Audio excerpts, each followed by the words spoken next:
if you're a lot like me, you're moving towards your 60s and you're thinking about, have I saved enough for retirement? Well, that's a very important thing to be thinking about right now and planning for. But more importantly than planning how much money you have in your 401k, it's very important to plan your health and wellness, and more specifically, your muscle strength.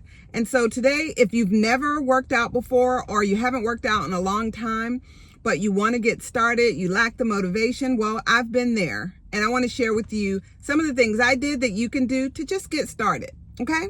So I know that in your mind, you're thinking, oh, I need to get a gym membership. I need to make sure I have some dumbbells laying around the house or whatever. Well, let me just share what you can start doing. Just start walking, okay? Just get out and walk once a day. Be consistent.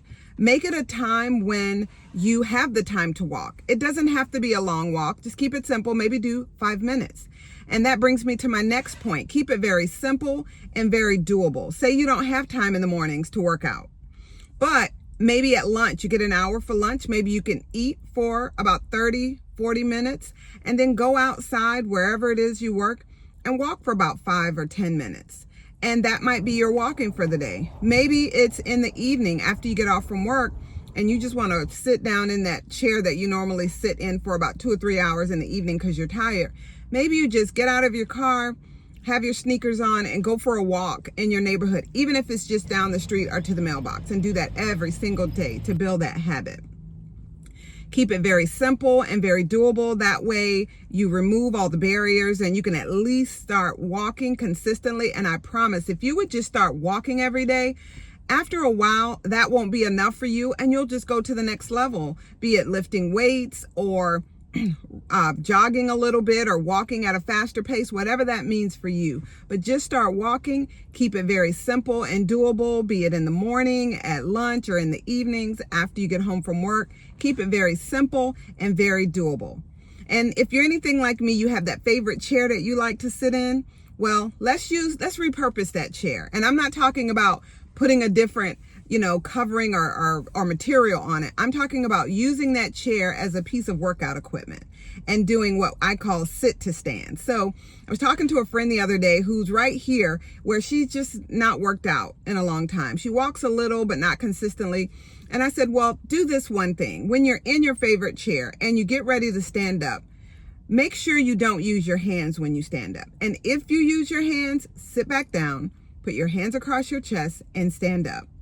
And I call that a sit to stand. And what that does, if you do those over time, you will begin to build the muscles in your thighs and your hips and those large muscles in your lower extremities, where those muscles keep us independent, walking, and keeps us from falling.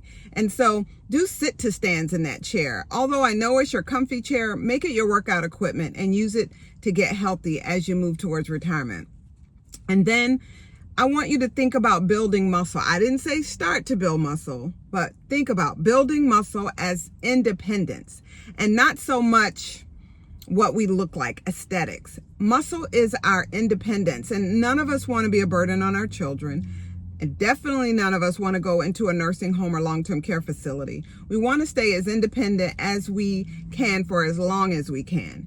Building muscle will help us do that. So start to look at what are some things you can start to research on how you can build muscle. Be sure to keep it very simple and very doable when you get started. Otherwise, I'm concerned that you won't do it at all. But start to research building muscle for independence.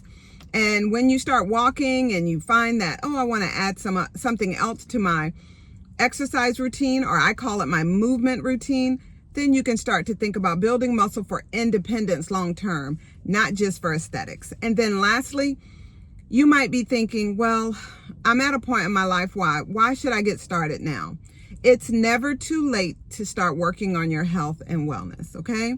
Whether you're in your 50s, 60s, or 70s or beyond, you can do something every day to improve your health, to improve your wellness, to build muscle. It's never too late to get started. I've seen videos of people that got started in their 70s and how they increased their bone density and built muscle and became a little more independent. So it's never too late to start.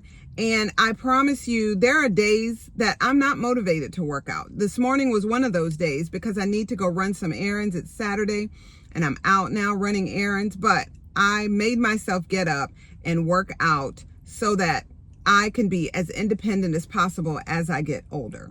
Okay?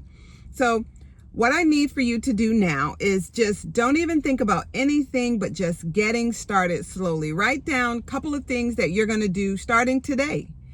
There's no need to procrastinate. Go ahead and get started today on some things that you can do to improve your health and wellness and build muscle so that you can be as independent as possible, as long as possible as you move towards retirement. I hope this video has been helpful for you. Please like and subscribe to my channel for more information on building muscle and becoming stronger after the age of 50. I will see you in the next video and take care.